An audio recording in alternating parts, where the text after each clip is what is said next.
Hello, everyone, and welcome to Police Off the Cuff, Real Crime Stories. I'm your host, retired NYPD Sergeant Bill Cannon, a 27-year veteran of the NYPD. You know, folks, the more we look at the death of Gene Hackman and his wife, Betsy Arakawa, for those of us that have investigated these type of things, these type of, well, not even suspicious, but mysteries. There's not a clear-cut manner. There's not a clear-cut manner of death. There's not a clear-cut cause of death. But it's been made more of a mystery, of course, because of who this is. This is a star. This is a star actor. And that's what's made this thing so, well, to put it mildly, people saying it's suspicious. And those that are professionals, I don't see it as that. I mean, I want to know answers just like everyone else does. However, the answers in this case is in the science. But you have to marry the investigation with the science, and that means good detective work with the science of investigation.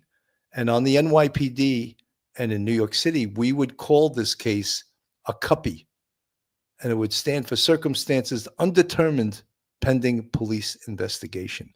And once we had all the facts, and even though I hate this expression, had all your ducks in a row, we would hopefully come up with the answer.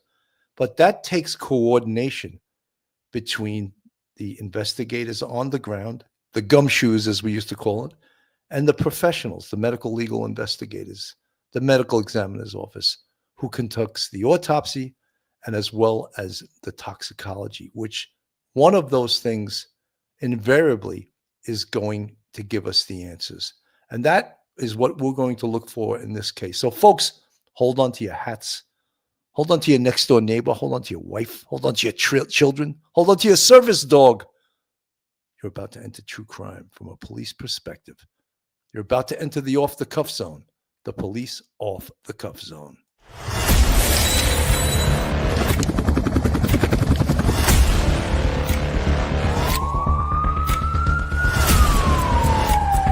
There has to be some common sense. They were the ones who called 911 to get him help, and now they're calling for change.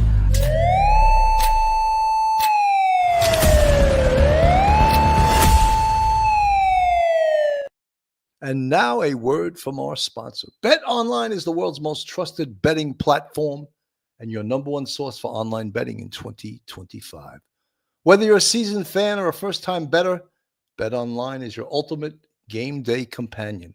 With the largest selection of odds on everything from NBA and college basketball to the NHL and UFC, BetOnline continues to be your number one sports betting source.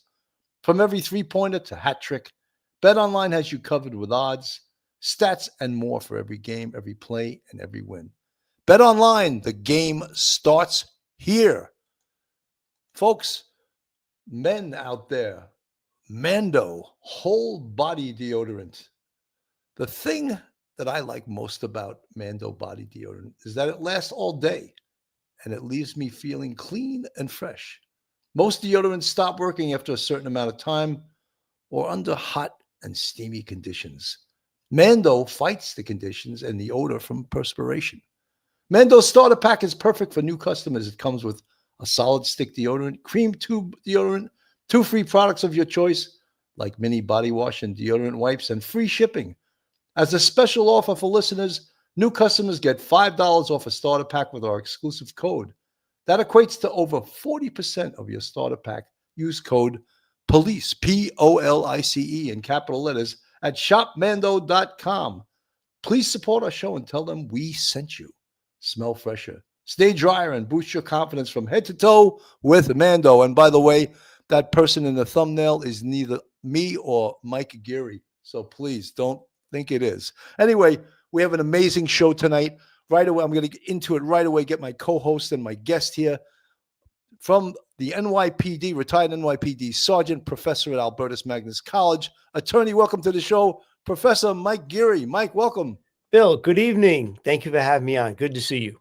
You know, I'm so excited about having this next guest, and we've been friends for so many years, but she's so busy, it's tough to get her. But anyway, this is her Barbara Butcher, she's a medical legal investigator. She has an amazing book out called What the Dead Know. She's been to over, I think, 900 or 1,000 death scenes. So she's probably one of the most experienced death investigators in the entire world, including she's been to multiple death scenes, the World Trade Center. She's the go-to gal. Anyway, welcome to the show, Barbara Butcher. Welcome. It's great to see you, Bill. Mike, good to see you. How are you? Good to see you. Good. Barbara, you have such a calming influence over us. It's almost like you've dealt with the dead, Oh, yeah. As a matter of fact, Bill, that's 5,500 death scenes I've investigated, with 680 of them being homicides. Wow. I had no idea it was that. Maybe it was that. Yeah, that's what I was thinking of, the number 680 homicide scenes you've been to. When you include just overall death scenes, it's actually incredible. Anyway, Barbara, I wanted to get right to this. I don't find this, and I've looked at a lot of aspects of this case, and I've been to a lot of these type of cases where you can't explain really exactly what happened. And that's when you need the science of death to come in and say, okay, we know what it is. We know what it is because, and I just want to put, one of the things the detectives do is, of course, response to the scene. And that is so important. The first person that observed Betsy Arakawa's body, that was important. What position was the body in? What room was she in? What else was in the room? They reported that there was medicine, or one of a pill bottle tipped over. What were those medicines? All of those things are very important. And the other thing is that we don't rely on the detective's memory. We memorialize that with video and or still photos so that there's no guessing. The other part of this is that they find Mr. Hackman, Gene Hackman's body, in another part of the house, which is described as the mudroom. Now, there's certain death investigators out there. The most famous one, Dr. Michael Baden, who's as old as the Bible. I'm going to get hate mail for that one. But he's an old guy. He's been around for a long time. And he came up with a certain prediction, which sounds plausible, that Mr. Hackman died of a cardiac arrest. And the time frame for that, of course, was his pacemaker, which quit on the 17th. And I don't know if there's exactly an hour, time, and minute to that inside the pacemaker. But his prediction is that he died first, and perhaps Betsy Arakawa ran to get him some type of medication in an attempt to maybe save his life. Your thoughts, Paul? Well, there's a whole lot in there to unpack. Our first issue with this particular case is time of death. The decomposition of bodies, we all know, makes it very difficult to determine when someone died. And when we have that particular kind of atmosphere that they have in Santa Fe, it's very cool, average temperature 50, very dry, humidity is always lower than 20%.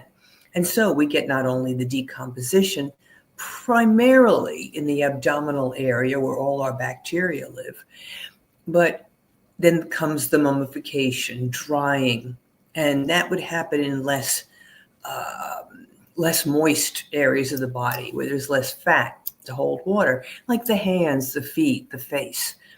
So it's difficult, but then fortunately we have Mr. Hackman's pacemaker, which can be read with an electronic device, telemetry. And that tells us that there was cessation of cardiac activity on, I believe it was the 17th. So meaning he was found 9 days after his final cardiac event. I don't know if that was an infarct, an arrhythmia, what it could have been. However, that gives us a very good, I mean, it's golden to me, that kind of data. But then comes the problem of his wife's death. She too had some decomposition and some degree of mummification. Now, it seems like... Barbara, can I just stop you right there for 1 second? Sure. everyone is freaking out over that word mummification, as if we went immediate to Egypt and to the pyramids, and I think that's what is, we need someone like you to explain what mummification means in this situation. Sure. Mummification is very simple. It just means the drying of tissues. People who have severe arterial disease, like diabetics, who might get, a sore on their foot, and then there's an infection because they don't have sufficient blood supply to bring the body's immune responses. And that foot, as it dies, will dry, and it becomes actually mummified. Now, the rest of them is just fine, within the health limits, but their foot is actually mummified. It dries out. And does it look like an Egyptian mummy? No, of course not. That's complete and purposeful mummification. When we use the term in the medical examiner's office or in a forensic death investigation, we're just talking about the drying of tissues, which indicates that the person was dead for some time in a certain kind of atmosphere.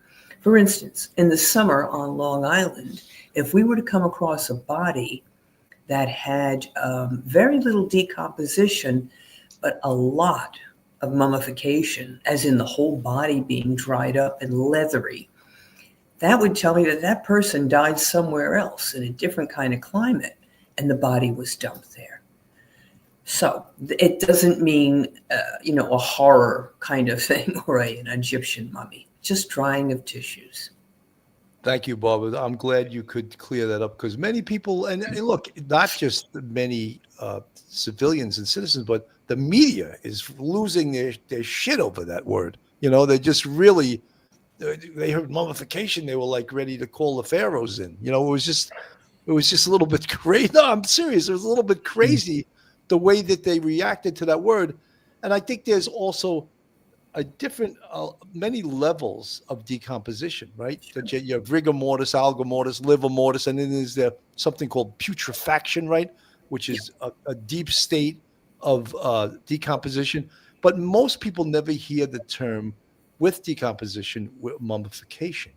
And that's what I think. Anyway, I don't want to spend that much time on that. I covered it very well. Now, the thing that also everyone is getting crazy about, and we talk about the practical investigation of this, the house, the front door was left open, ajar, as was put.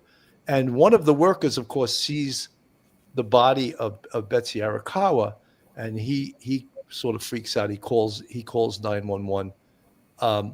Police respond to the scene. Of course, we know the protocol. They do a search of the house to make sure the house is secure, that there's no other bodies. They discover the dead German Shepherd. And this is creating a whole scenario here.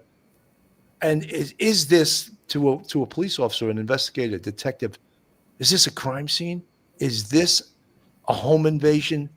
And there's several reasons why I would say absolutely not. But I'm going to toss this to Professor Mike Geary, because he's never going to get a chance to talk if I don't. Mike, your thoughts? Well, yeah, when you hear the word suspicious, and they designated it as a crime scene because of the suspicion, because it's really rare that you're going to come across two adults of any age pretty much dying at the same time, even an elderly couple, maybe in their 80s or anybody else, and he was 95 and she was in her 60s, and to have two people die in a fairly close time frame was suspicious in and of itself, regardless of the fact that, or despite the fact that the place did seem secure. There was no indications of a break-in, no indications of like a forced entry, no indications that they were stalked, they were harassed, they were beaten, that they were, any sort of injuries. So that, I think, threw the press off a lot, because once the press heard the word suspicious, this is a crime scene, you put the two things together, and it comes up to they were the victims of a crime, and you get a lot of conspiracy theories. But that was the difficulty I had with it, because I wish they had used a different term. Although it was suspicious, and they did kind of treat it as a crime, or did very much treat it as a crime scene, and they got a search warrant, which is all good. All of those steps led the public, unfortunately, to think that there may have been some foul play. And we've all seen people who, the oldest person I know that I saw dead was a year, and the youngest was immediately like right there in front of me. So somewhere between a day and a year they passed, and we have that 9-day time frame. But it left a lot of time for people to say, well, somebody got into the house, got out of the house, and things like that. It made it very difficult for the public to say, when you look at Dr. Butcher here, to say, there may be a fairly simple explanation for something that was really suspicious to start out with. Well, the famous author and retired NYPD Lieutenant Vernon Gebhardt, Yes. who has written the book Practical Homicide Investigation, which it used to be the Bible of homicide investigation nationally. I don't know if it still is. Anyway, he said, and I'll quote him, "Every death investigation should be treated as a homicide until facts and circumstances dictate otherwise." Wow, I quoted him practically verbatim. Barbara, your thoughts on that? Absolutely. Bill, I think you do this too. Any scene I go to, I pause at the door. I just take in the totality of it. I ask the main man on the scene, what's the story? But to me, it's always suspicious until proven otherwise. I never walk in and say, oh, this is completely benign until proven otherwise. And Barbara, I've been wrong before too. I've looked at things and go, oh, this is a suicide. And then I see 2 gunshot wounds later on, one in his ear and one in his chest. And I'm like, oh, how wrong was I, Yeah. It's a hard call, but I treat every scene as suspicious. Perhaps they could have, since this is a well-known, famous person, perhaps they could have expressed it as something like the death scene was not readily explained, or there were no obvious cause or circumstances of the death. Therefore, we are treating it with full, open mind. Extreme prejudice. Yeah. Because people are going to wonder, of course, what happened to these 2 people. And, the fact that Mr. Hackman was in the mud room, his cane was there and his sunglasses and the doors ajar, that tells me maybe he's going out or maybe he's coming back in. He's going for a walk. Suddenly he has a cardiac event, falls to the floor. And just as Dr. Bodden said, perhaps she became upset, ran to get some medication, and then something else happened. But, and I had dinner with Dr. Bodden about 4 weeks ago. You didn't tell him that I said he was old as the Bible. No, I told him right there at dinner. No, he's an amazing man, very interesting man. Barbara, he's got to be in his 90s also, isn't he?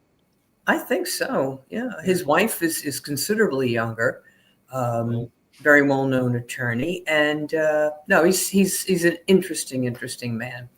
So there's so many theories flying around, and how do you prove or disprove a theory? Like you said before in the introduction, evidence. Where do we get evidence? The autopsy, the scene investigation, and the testing of all relevant materials found on the scene. 100%. Let's hear from Dr. Bodden. Had fallen first, and then perhaps his wife goes to help him in the bathroom, maybe goes to get pills. Let's say it was a cardiac event.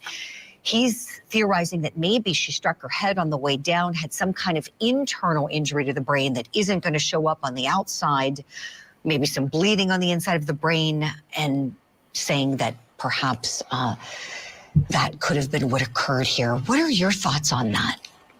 Sure. And just to backtrack, sort of tying everything together, when we like my colleagues and I and the investigators approach a case like this, anybody's death, you have to look and rule out the bad things first. And slowly we're gleaning facts that less and less,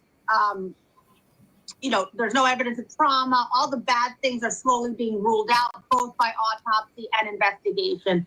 Once the toxicology comes back, that's the money. I think once, we can speculate who passed first and of what. I don't know of what her internal findings were. If there was head trauma, quite a possibility. It's also Did he react to her passing? You know, I don't know if it's a chicken or the egg type thing. I just don't know because we have so many unknowns. You know, the autopsy is still the gold standard, and unfortunately, that's not a 1, 2, 3, like a quick exam. And remember, toxicology takes time. And I hope that my colleagues will, you know, be able to expedite things, and slowly the most important and probably the most reassuring facts will be released, like no trauma, no evidence of robbery, no, you know, nothing bad like that. But slowly it'll unfold. Again, this is a team effort. So that's this doctor, a pathologist. She's saying everything. Yes, she's an MD. She's a pathologist. She's saying all the things that we said. It's really marrying the investigation, boots on the ground detectives with the scientists. And you know, one of the problems is how law enforcement disseminates the information also. If they hold too much back, that's not good. If they give too much out, that's not good. But holding things back allows people just to make things up and really just, I've already read some crazy things from some other stations that I'm just like, why are they putting that out there? You know, oh, this was a home invasion. This is clearly a murder. I mean, I read the chat to our show. People are saying that. And one of the things that we as investigators look at before even the medical legal investigators get on the scene, and Phil Grimaldi mentioned this, so I was talking to him, is the positions of the bodies. Gene Hackman looked like he obviously fell down. He fell. What position was his body in? And what did someone push him? Did he have head trauma? What was around him? His cane was around him. All of these things are important. Again, we memorialize it with photographs and videos, so we're not guessing. Professor Mike. Yeah, Bill, in the absence of information, we see this with the Kohlberger case, we see this with the Huerman case. In the absence of that information, there's a information vacuum, and it will be filled. Unfortunately, though, it gets people off onto a different track, and it's really kind of upsetting to the family, because people in the family may be hearing about this stuff because they might not know a lot too. A lot of the it looks like the Santa Fe police are holding their cards close to their vest. Even the way the police sometimes answer the questions, they don't want to give a definite yes or no unless they know something exactly. Well, we think this, or it might be, we're not so sure. Then they're doing their job and they're being professional. But sometimes that does give the public an idea that this is and still is like a murder investigation. And at this point, it may not be a murder investigation. They consider it suspicious, but they may not be considered this like a murder, a homicide. It may be something else, like natural causes for both people. That could be. But sometimes the way law enforcement, me included, and everybody else answers a question, we sometimes fan the flames of a little bit of conspiracy. 100%. Barbara, someone asked you, Schmitty from the chat asked you a question. Dr. Butcher, must all three parts of the examination be completed, including the toxicology, or would autopsy results be released once they are known? You know, it is preferable to have every bit of evidence in and ready, especially in a case like this where it's going to be dissected to death by everyone. Now, in many cases, though, we can release the cause of death, gunshot wound to head, manner of death, homicide. Now, the toxicology might take a couple of weeks to get in, but it's not all that relevant in the case of a gunshot wound to the head, especially when there's a witness that sees the guy shooting him and, has a videotape of it. Recorded by 3 priests and a nun, so we know they're all. Mother Teresa was seen leaving the scene. Exactly. Because it's all got to be verified, right? One of the things I think was interesting here was the carbon monoxide theory. That's the first thing I've thought of, because they said husband, wife, and a dog. So before knowing all the facts, I thought, well, carbon monoxide would be my bet. And then they had the fire department or emergency services come in and check for carbon monoxide, and they found none. But then people say, well, it could have dissipated by the time you got there. Absolutely right. That was a really good observation by the crowd, by the way. It was excellent. Yeah, Yeah. really good. And then came the actual carboxyhemoglobin test on the body during autopsy. Normally, we check blood for the carboxyhemoglobin, the metabolite of the way that the carbon monoxide is carried through hemoglobin. And you do it from blood. Is there blood in these individuals considered the state of their bodies? Probably not much. Then we go next to the hollow organs, which may contain fluids. Since they are desiccated or mummified to a degree, not going to be much in the way of fluids either. So where do we go? The tissues. Very, very difficult to get an interpretation on those numbers because as the body decomposes, it lets off its own carbon monoxide. So the results of the tests are interpreted with great care. In this instance, I believe that we have now completely ruled out carbon monoxide. And then people have asked me, well, what about the dog? What did the dog die of? Will we do a necroscopy or a vet do an autopsy? It's called necroscopy in animals. But the dog was locked in a crate. And so he likely died of starvation and dehydration. Very sad. And, it's not all that relevant given these circumstances, these common sense circumstances that the dog was dead. Not all that relevant to them. Right. One of the things people are saying, and look, there's a lot of, as I used to say to my detectives, stop hypothesizing and theorizing and start typerizing your reports, but there's a lot of hypothesizing and theorizing, and that's what makes this sort of attractive to people to be Sure. a true crime audience. Yeah, I think this happened. I think that happened. And many people are saying that Mr. Hackman died of natural causes. Maybe his wife committed suicide that she was so upset. I mean, it's a possibility. It's not out of the realm, but also many very experienced, Joseph Scott Morgan, have said it's very rare for two people to die simultaneously of natural causes. Mm-hmm. And I don't know the statistics on that, but I have to go with Joseph Scott Morgan. I think he's probably right. And then it throws a whole other monkey wrench into it. The dog died, but I think the dog, you just explained it. They died first, and the poor dog was locked in a cage and couldn't get out, couldn't get food, couldn't get water, because two other dogs that had a free run of the house and the outside, they lived. Somehow they got water. Somehow maybe someone fed the dogs, but they lived. Yeah. So that upsets a lot of people about the dog, but I think that tells a story also, Barbara. Absolutely.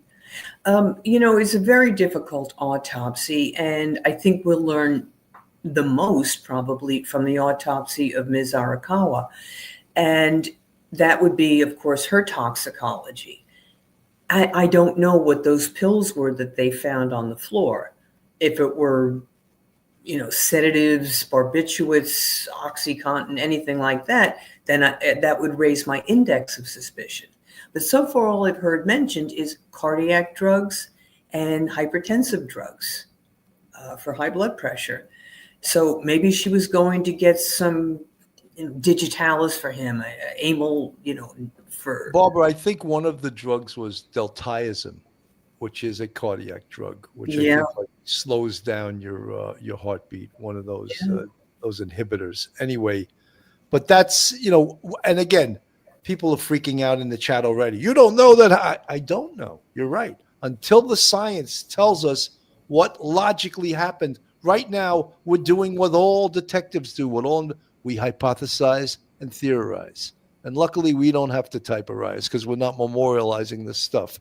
But that's what detectives do. That's what investigators do. Bob, I'm sure you sat around at nights with other medical legal investigators and discussed, this is what I think happened. Oh, no, that didn't happen. This is what happened. And then you all were called spitballing, right? Or, and you all sit around, and that's how you solve cases. That's right. And, mostly I did that with NYPD detectives because so much more interesting to hear from their aspect their perspective on these things. And, you know, Dr. Hirsch, my mentor and the chief medical examiner, always said, Barbara, nothing ruins a beautiful theory more than an ugly fact. And so, you know, I recall very early in my career, I came into the scene of a homicide of a woman laying on her bed, on her back, obviously strangled with a scarf. And I noticed there were footprints all around her on the bed cover.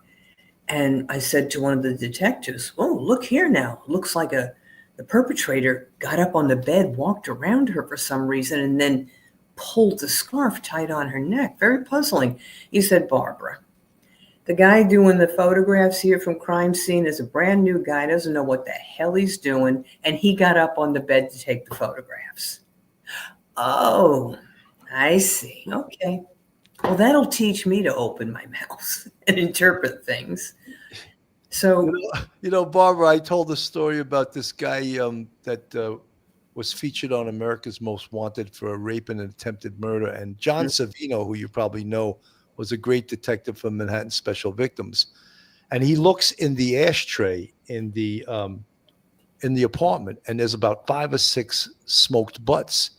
So being a really thorough detective, he has every single butt checked for DNA. And he takes the name of every single person that came into that crime scene. Don't you know that one of the butts was smoked by a night watch detective? of course. Violating crime scene 101, 102, and 103. He did it anyway, Yeah, I could probably guess which one did it too. Well, you got to find the smoker first, but Yeah. someone actually did that. Is that horrendous? Yeah. Retired Sergeant Melinda, God is good. Thank you so much for the $99.99 super sticker. So great to see you all. We also appreciate each of you. Barbara Butcher, I read your book, What the Dead Know. I highly recommend it to all. Still waiting on Sergeant Bill to publish his. Howdy, Professor Mike.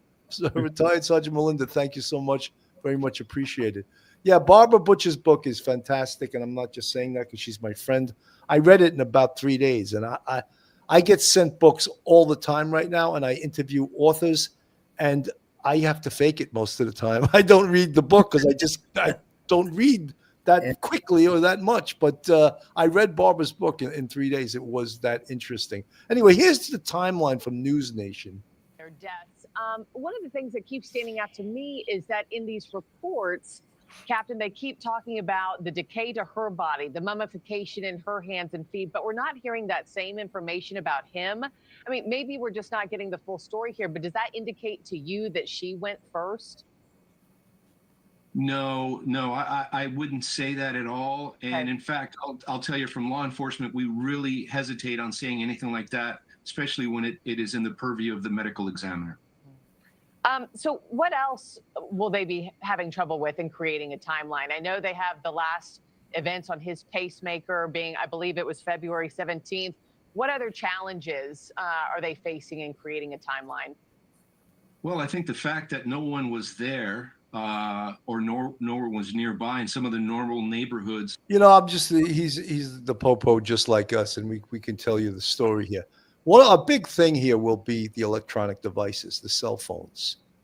If they have laptops, if they have computers, if any of their neighbors have seen them, if they ventured outside the house.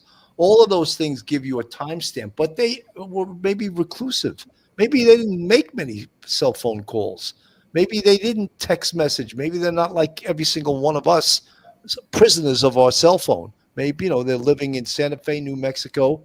They're both retired. They're living the good life, and maybe it seems like members of their family hadn't corresponded with them in quite a few weeks. Mike, your thoughts?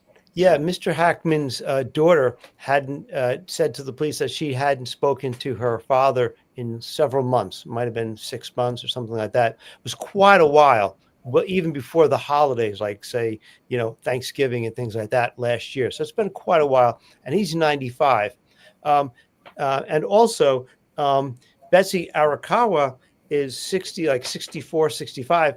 She had been taking care of her elderly mother, who was like in her mid 90s and like Mr. Hackman's age, and who was suffering from some probably a little bit of dementia, I guess is the proper legal term for it. And so therefore she was supposed to be taking care of that woman, her mom, and she hadn't been heard from the family because she used to call regularly and check in with siblings and friends about how her mother was doing. And she hadn't called in quite a while either. So between Mr.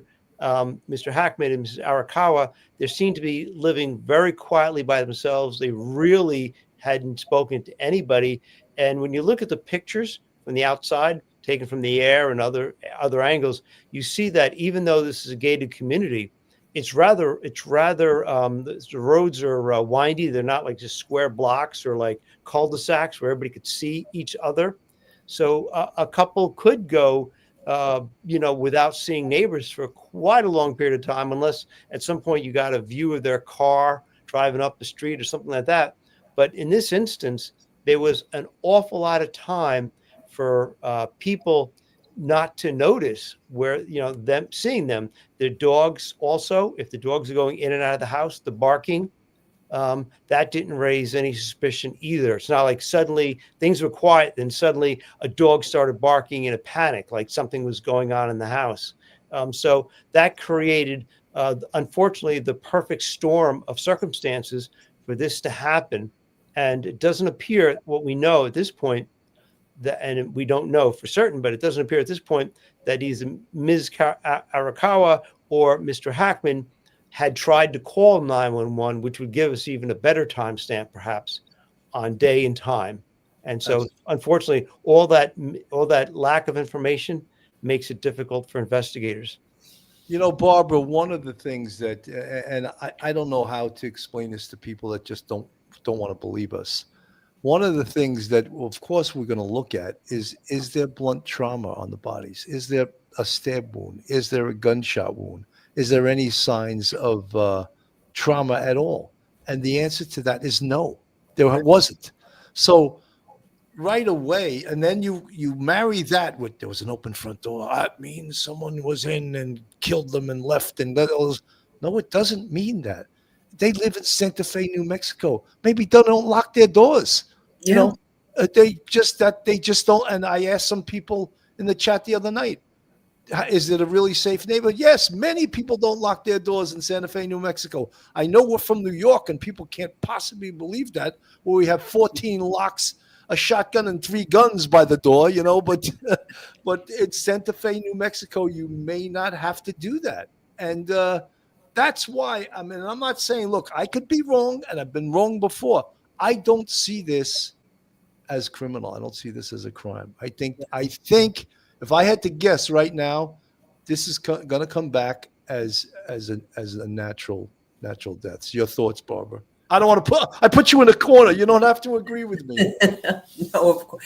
Bill, I rarely agree with you, as you know. However, in this instance, I have to say, comments absent other evidence, always absent other evidence, the current information we have tells me it is far more likely that Mr. Hackman had a natural death.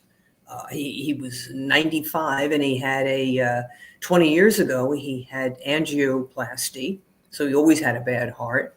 And being elderly is a valid cause of death. You don't have to have a specific disease, but sometimes the body just gives out. So we have every reason to suppose that he would have a natural death. In the case of Ms. Arakawa, perhaps she ran to get medication, fell, and somehow injured herself. But we would see some evidence of that, a laceration to the head, a bruise. Even in the state of decomposition and mummification, with good dissection, you'll see those things. So we don't know what happened with her. But the fact that they died at the relatively close in time, I'm tending to think that this is a natural death. Absent other evidence, we may find out something strange tomorrow. But I keep thinking of that term. Absence of evidence is not evidence of absence. Absolutely. I just wrote that tonight. It's, I keep thinking of that too, because when I was on the job, I never heard that before, and then I start doing podcasts. I learn things every day, yeah.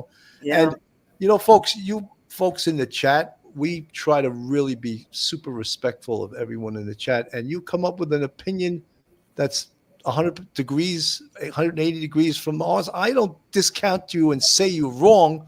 I'm just saying what we think as folks that have been to hundreds, thousands of crime scenes and have been live on the scene of these type of deaths. And sometimes you're totally surprised once the science comes back. Things can happen that prove you wrong of what your theory was. And we all want to think we're right. We all want to think we have the right theory, but the science hopefully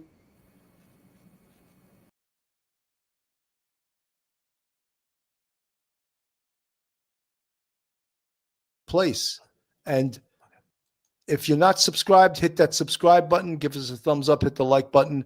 And if you want to contribute to us financially, we have a Patreon with 4 different levels, and we have a YouTube channel membership with 5 different levels. We appreciate all our fans, our friends, and our subscribers.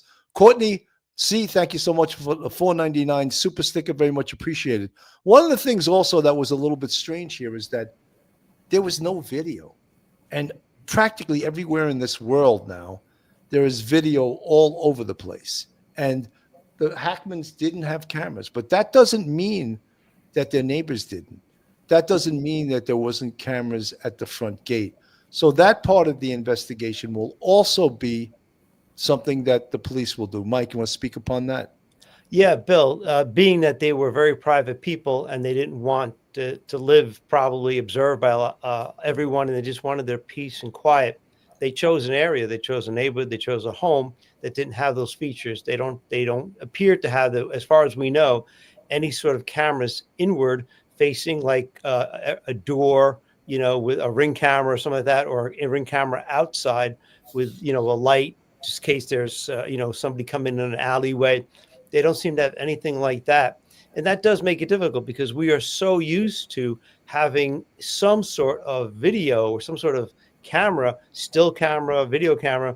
We just look at the Luigi Mangione case where right then and there you actually see, because it's in Manhattan. I don't think there's a single alleyway, a single street in Manhattan or Avenue where you don't have a camera like every 100 feet. And here we don't have that at all. We have a very rural area, a very quiet suburban place. And these people are by very nature quiet.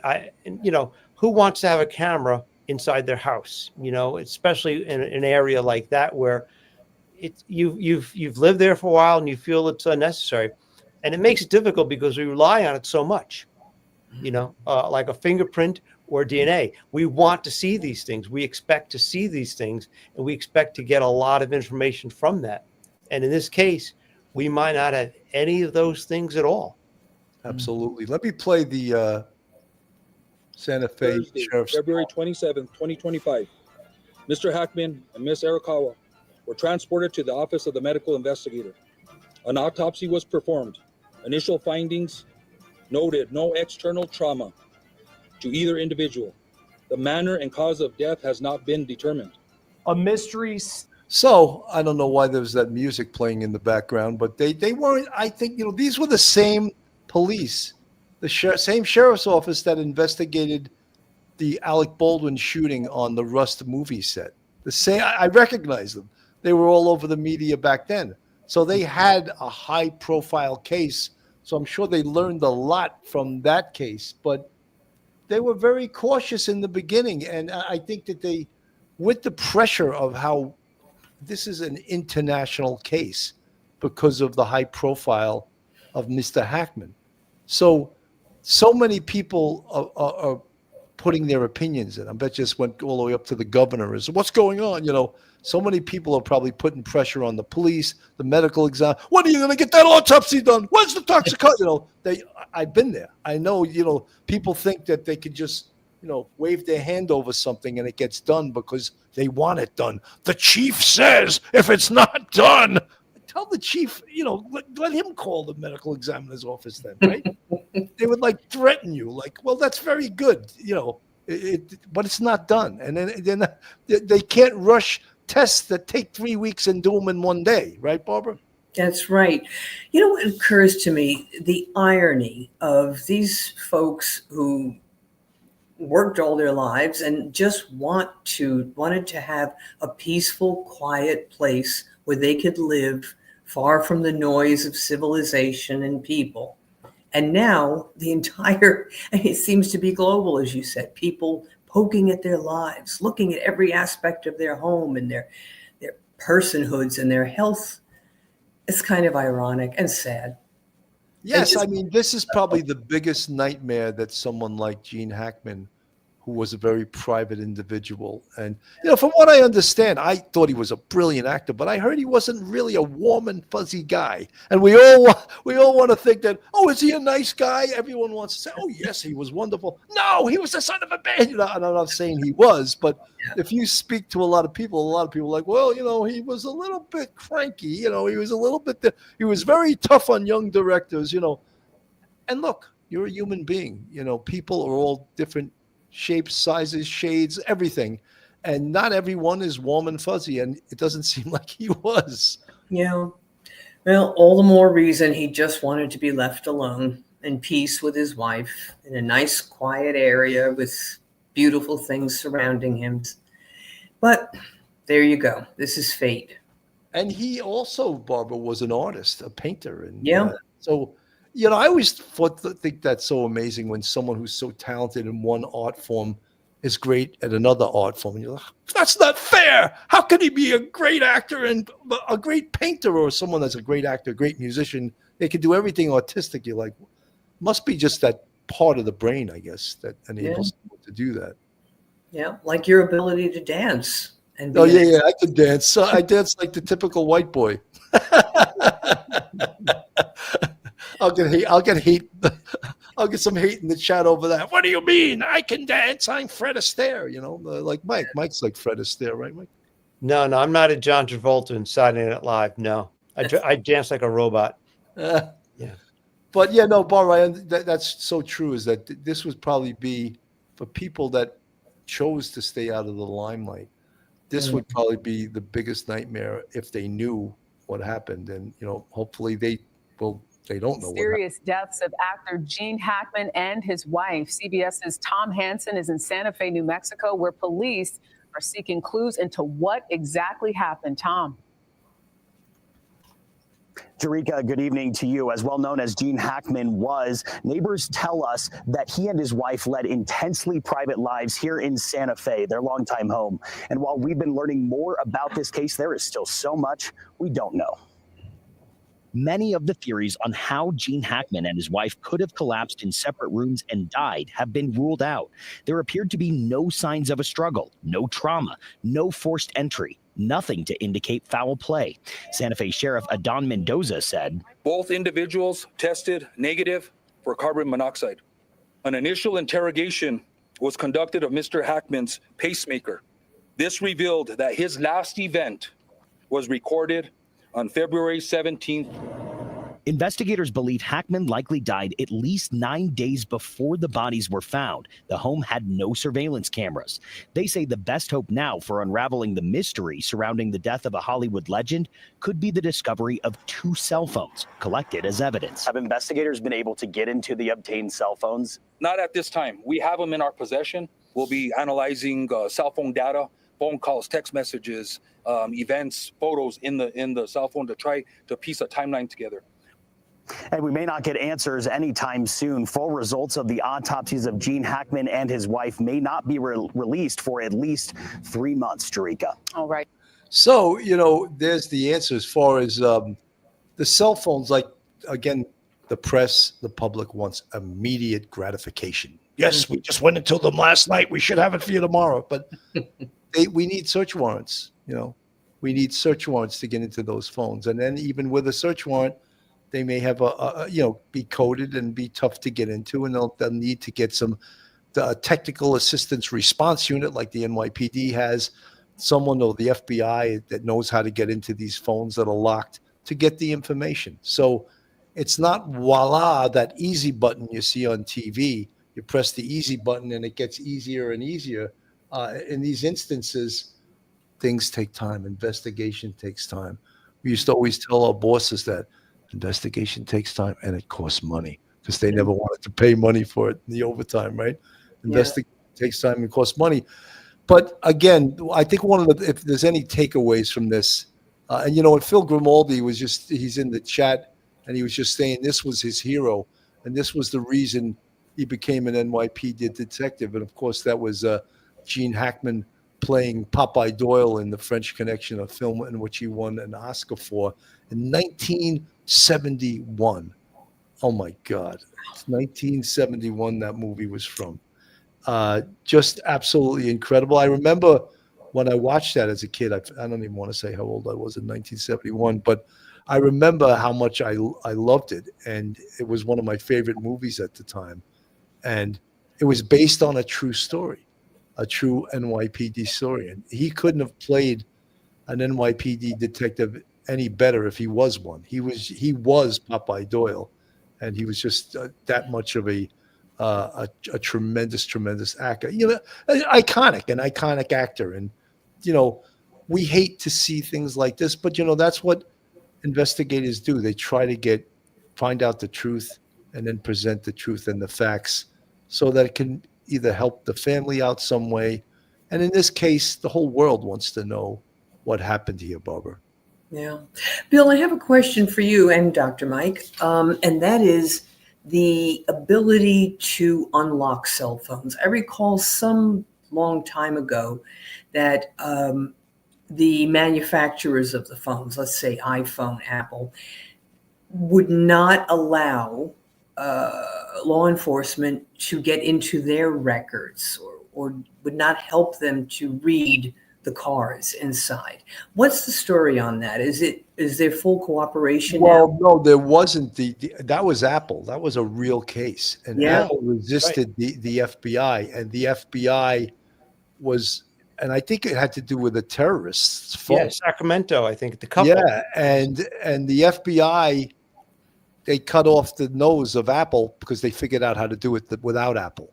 So they did it. They got into those phones. So I think the FBI are the go-to law enforcement people for that. But yes, Apple actually refused to do it, which is outrageous in a case. Well, I don't want to get into the politics of it, but with terrorists, how can you refuse to get into their phone when they could be planning another attack on other people? Yes, so these phones could be encrypted and very tough to get into. And we in law enforcement as investigators, right away we say, yes, get the information. The treasure trove of information is going to be in those phones. Professor Mike. Yeah, Bill, just think about it. You can send emails from your phone, text messages from your phone. We can see your browsing history and deduce from that what your hobbies are, maybe what your age range might be if we don't know that already. It's also got the location. So if you take it and you'd walk, quarter mile away at 3:35 in the afternoon, we'll know where you are. If you get in your car and drive on, say, the Major Deegan Expressway or Route 95 and you go 15 miles and you make a couple of phone calls, we'll know what direction you're going in and where you were pretty much at a particular time while you were talking on your phone. It's a treasure trove of information, and it's one of the best things nowadays because they're so ubiquitous. I don't know of a single student in school that doesn't have a cell phone. I actually have to keep mine on me because everything now is double checked. Whenever I log on to my Albertus Magnus College, laptop, I always have to have my phone because it double checks. Mike, I didn't say you could do a commercial for Albertus Magnus. Oh, I'm sorry. I just subtle plug for Albertus Magnus College and the criminal justice program. But you need all of this information. Look, the police can come out and shoot from the hip, but look foolish later on. It is frustrating, but it is better that the police take their time. And, if you want an answer, we'll give an answer. If you want the right answer and an accurate answer, that's going to take a little while longer. So as frustrating it is, I'm glad the police aren't being, more glib with what they say. 100%. Folks, I just want to let everyone know myself and Barbara Butcher we're going to be on an episode of New York Homicide, actually together. I don't know if we'll be on the screen together, but we're going to be on the same case together, which somehow, what is that thing they always say in The Sopranos? As soon as they try to get me out, they pull me back in. That's what's going on with me and Barbara. Somehow we're going to be on the same episode of Homicide New York. And I'll know more about it, down the road. It's not, I don't know when it's going to be on, but it's sort of exciting that we're going to be on the same episode together. Barbara, thank you so much for coming on this evening. You're a breath of fresh air. You're so good. You're so knowledgeable. Your final thoughts. Let's see. I mean, you know what? I'm speechless. There you go. For the first time in hours, I am speechless. And I love to talk. You didn't expect me to ask you another question, Barbara? No. You thought it was you were going home free? No, I think we've said it all. It's reasonable to think that something strange may have happened here, but all evidence points to the fact that it's probably not anything suspicious. It's just a sad death. I 100% agree with you. Professor Mike, your final words. Yeah, just patience for everybody. And everybody, if you haven't bought Barbara's book, What the Dead Can Tell Us, buy it. I got mine. What the Dead Know. If she had to put What the Dead Could Tell Us, she'd have to do 2 extra words. That's the book right there, Barbara Butcher, What the Dead Know. Folks, I want to thank everyone for tuning in tonight. This is a very interesting case. One of I don't have many heroes in this lifetime, but Gene Hackman is definitely one of my actor heroes who I grew up with. I think I admire him so much. He's so fantastic. Anyway, folks, thanks for tuning in. I'm Bill Cannon from Police Off the Cuff. Have a great night, everyone, and God bless. God bless. One episode just ain't enough.